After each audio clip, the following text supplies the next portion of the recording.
Hello, Iron Bill back again with another video. It's been a full week since I've posted. It's also been one of the busiest time periods in my life for a number of reasons, so forgive me. I've not given up entirely, but this is not my living, so I have to make time for this when I can, and sometimes it's easy, sometimes it's not. So anyway, in about a month, school will be over and I will be on summer vacation, and I hope to be recording a whole lot more at that point in time. What you're watching here is a bit of Exo Challenge Heroic, and I'm doing this on my new light character, which does not have the benefit of high-level weapons. And also don't have a lot of mods. So Warmine cell builds, which really help out in this type of activity, aren't really an option. I just don't have a lot of Warmine cell mods to work with, and even at that, if I did, I still don't have an Ikelos SMG that's a high enough level to come in here. I'd been working on this before, and I was on this stage probably for about a week or so, but when I first tried to do it, I was so low on the light level and so under-optimized to do it. It was just frustrating. I thought, nope, I'm going to wait till I get a few more weapons that I can work with, also till my power level comes up a bit. And I think I'm somewhere around 1290-ish at this point in time, which is well above what's required. And I struck upon the idea of using Monarque. And that's because a lot of the stuff in here is susceptible to void anyway. These wyverns tend to take a lot of damage from it. Plus, I can use it as an overload weapon. I do have the mod for that. So I'm able... or I've opened up that option, I should say.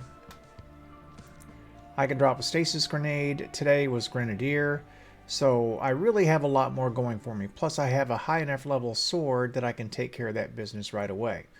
And so you see my strategy here is just to basically take down the wyverns and then deal with these other enemies as I move along. I don't have a very high recovery. I've got to be careful about ignoring these characters as I am. But yeah, and the way you play this one is you go back and forth. You hit the left and right side twice each, and then you play up the center. And this is where, of course, you put that grenade down, and it just stops everything right now. And it's actually, once you open up a couple of your aspects and... no, I don't know what you want to call them. Grenade options, I guess, is what I would have here. But anyway, what you plug into your aspects, then, things get a bit easier. And you can see how I have this Overload Minotaur well under control. And Monarque is just busting them up big time. And for whatever reason, I ran right by that harpy that was sitting there. Yeah. This guy I'm going to just have to deal with directly. And I wasn't getting a lot of sword ammo drops because I don't have scavengers for them. Honestly, and that's one of the things that gets in the way is I just really have to, just straight play it the way I am. There's a little heavy that dropped, and now I'm going to pop that. Get this guy under control. I've got to deal with that overload champion here in a second. And you notice I'm not even really reaching for the shotgun that often because it wasn't that necessary. And there's another heavy brick if I can avoid dying to these exploders. And, that's something they're not that big of a threat unless you lose track of them. And then they can become a big threat. All right, so there's my grenade. That's going to put this guy under duress. And you notice the stasis grenade really bangs him out. I accidentally went for the shotgun. Alright, so now we've got both the left and right sides worked out, and now we're going to work up the center. And the main thing about this one is just to be patient. I saw that ammo there, I wanted to get it.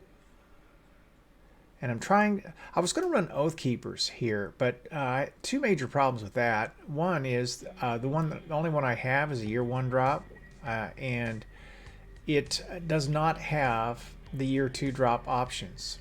He got past my grenade, so I'm going to have to stop him that way and really get in there with a sword and take him down. I can't afford to have him charge me again. And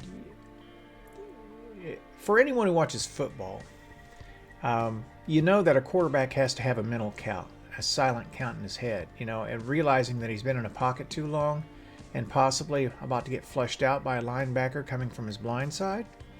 And that's kind of the way you have to play this. You know, you're back and forth with this, and you realize you can only stay on a side for so long, and then you're going to have to get out of there. And I've got to get that overload champion out of there so I can come directly up here and deal with this.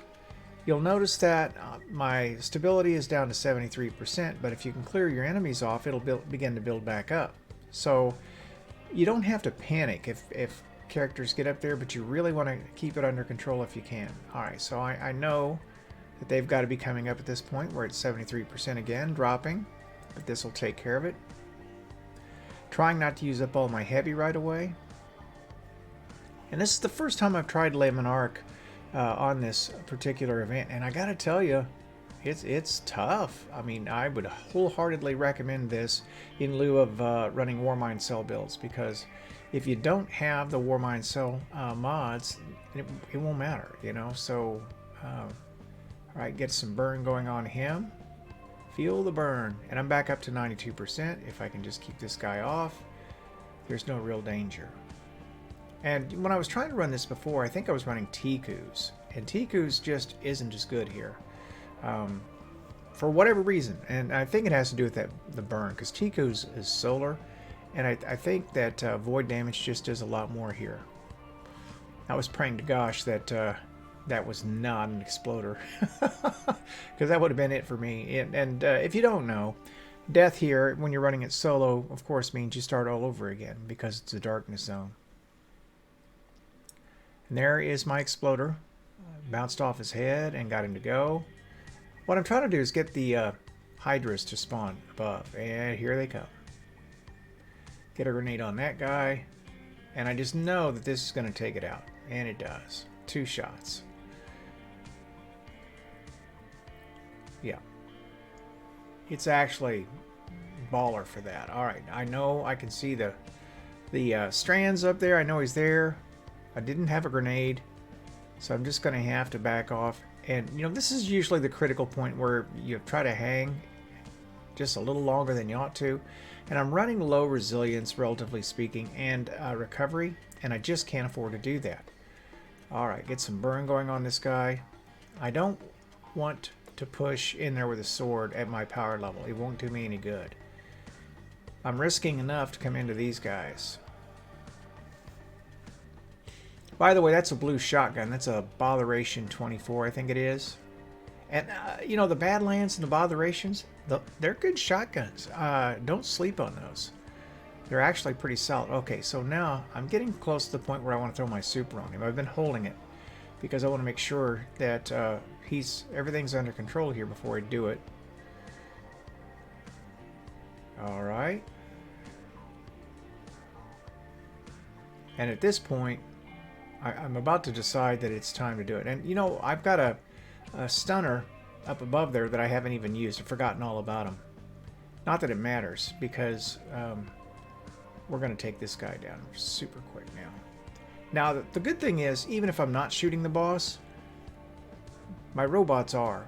And even if, I mean, it takes longer, but I finished this without ever firing a shot on the boss before. Especially, I think it was the first time I did it, because I was so busy handling ads that I just forgot about him. I just kept fighting, and next thing I know, he just falls over dead. But he can be taken down eventually by my minions. Okay, now I'm well within the range to take this down and decide this is the moment. And he goes right down.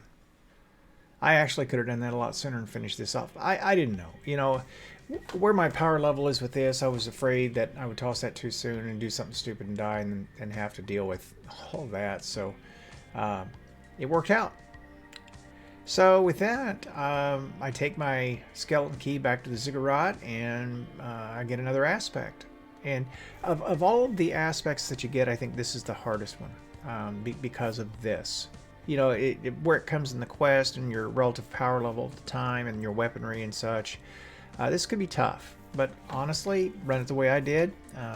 I just leaned into Le Monarque and just took it from there. So Anyway, I want to thank you for watching. I hope that was helpful in some way. I hope to post again very soon, at least once a week.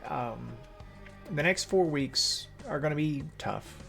I'm not going to lie, but I will try to clear time where I can and post. So if you enjoyed that, I guess hit the like, as they say, and I will catch you on the next one. This is Iron Bill signing out.